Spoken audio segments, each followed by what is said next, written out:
Salam sejahtera Malaysia, denyut nadi suara rakyat bergema di channel ini. Jangan lupa tekan butang subscribe, like dan share. Malaysia kita punya, cintai Malaysiaku, kita jaga kita.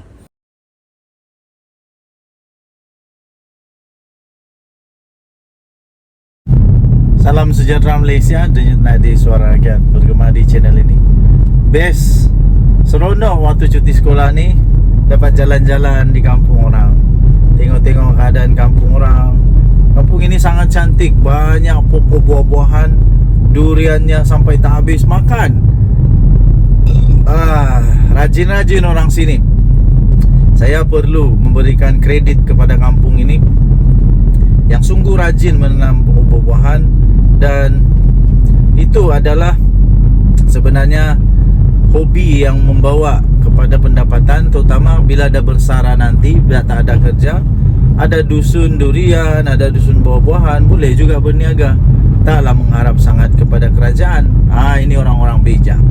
Okey, bercakap tentang persaraan, dilaporkan menurut satu sumber laporan daripada Malaysia kini, dikabarkan AG, iaitu Peguam Negara Malaysia, Idrus Harun, akan bercuti sementara menunggu bersara. Itu kata satu laporan. Jadi kita tahu AG kita bakal akan bersara tidak lama lagi, dan dalam laporan itu dikatakan beliau mengambil kesempatan untuk bercuti sementara menunggu beliau bersara. Peguam Negara Idrus Harun telah bercuti sementara menunggu persaraannya pada 6 September menurut satu laporan. Baguslah, pergilah bersara, bercuti sebelum bersara. Dalam laporan The Star itu mengatakan dia sedang menamatkan cuti tahunan berbayar kepadanya. Maksudnya dia banyak tak ambil cuti lah ni, terlampau sibuk agaknya. Dalam pada itu laporan itu memetik sumber yang tidak dinamakan mengatakan Peguam Cara Negara Teri Rudin Muhammad Saleh telah mengambil tugas Idrus Harun semasa ketiadaan Idrus Harun mengikut undang-undang. Idrus yang sebelum ini merupakan hakim bagi Mahkamah Persekutuan telah dilantik sebagai Peguam Negara untuk tempoh 2 tahun bermula 6 Mac 2020. Ia selepas Tommy Thomas meletakkan jawatan berikutan langkah Sheraton. Tempoh jawatannya telah dilanjutkan setahun pada Mac tahun lalu dan dilanjutkan lagi selama 6 bulan pada Mac tahun ini. Badan Peguam Malaysia telah meluluskan usul tidak percaya terhadap Idrus Harun pada Mei lalu kerana didakwa telah gagal mempertahankan badan kehakiman dan menegakkan kedaulatan undang-undang. Tetapi Perdana Menteri Malaysia Anwar Ibrahim menilai prestasi Idrus Harun sebagai memuaskan. Tuan-tuan dan puan yang dihormati sekalian, siapakah pengganti beliau? Itu yang masih menjadi tanda tanya sampai pada hari ini. Siapakah yang bakal menggantikan Peguam Negara Malaysia ini?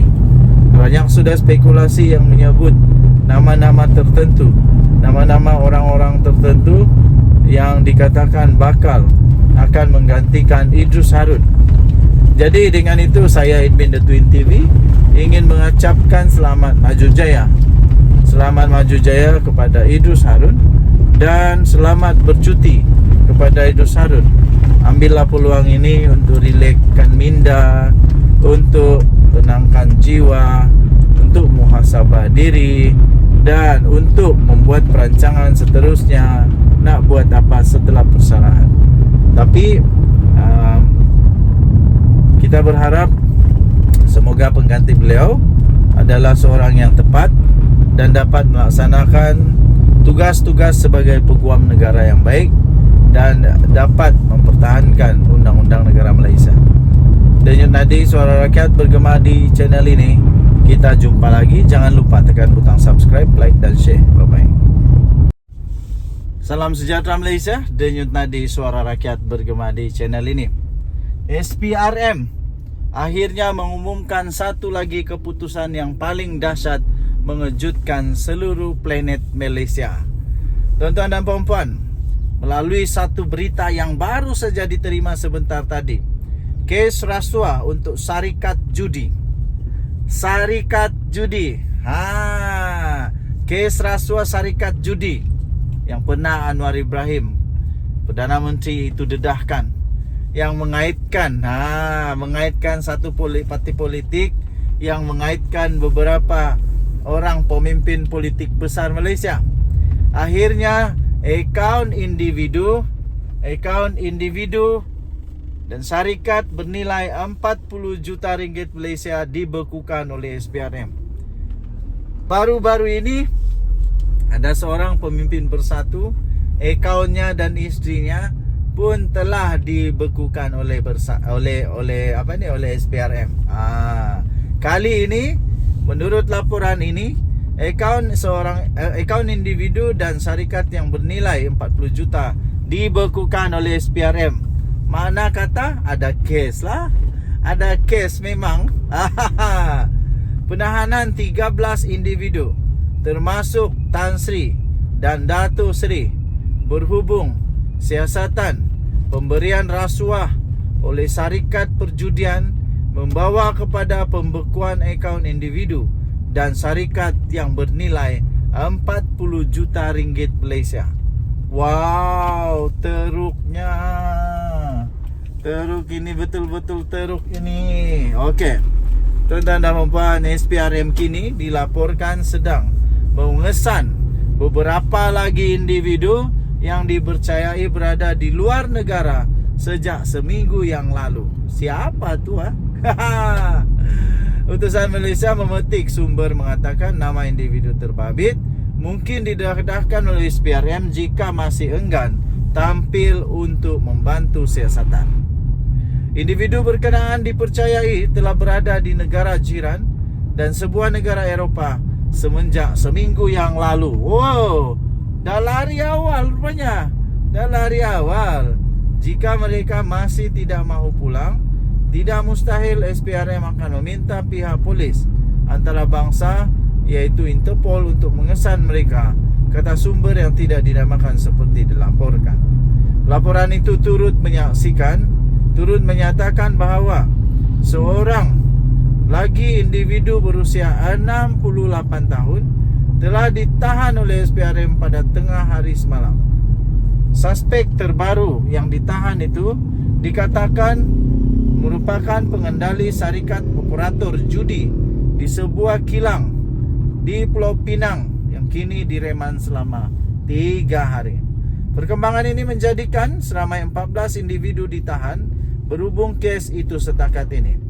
Beberapa orang kenamaan termasuk pemimpin politik sebelum ini dilaporkan dikesan SPRM telah menerima dana sehingga 7 juta ringgit Malaysia daripada beberapa syarikat perjudian untuk digunakan ketika kempen pilihan raya umum ke-15, PRU 15, PRU 14 dan pada pilihan raya negeri PRN di 6 negeri baru-baru ini. Dana ini dipercayai diterima oleh orang kenamaan dan pemimpin politik bagi balasan syarikat perjudian tersebut diberi lesen mengoperasikan aktiviti mesin slot di kelab persendirian dan persatuan yang dimiliki syarikat pengendali mesin judi. Selain dana bagi tujuan politik, syarikat tersebut juga dikatakan dipaksa menaja pelbagai aktiviti membabitkan VIP dan pemimpin politik berkenaan seperti bermain golf di kelab-kelab mewah. Denyut nadi suara rakyat bergema di channel ini. Padan muka. Tak lama lagi kita akan tahu siapakah. Adakah memang ada penunggang-penunggang agama, ada ahli-ahli politik, ada bos-bos politik yang berlakon hipokrit, munafik. Nampak seperti malaikat yang baik, tapi rupanya makan duit judi. Kita tengoklah nanti, tunggu keputusan dari SPRM. Denyut nadi suara rakyat bergema di channel ini.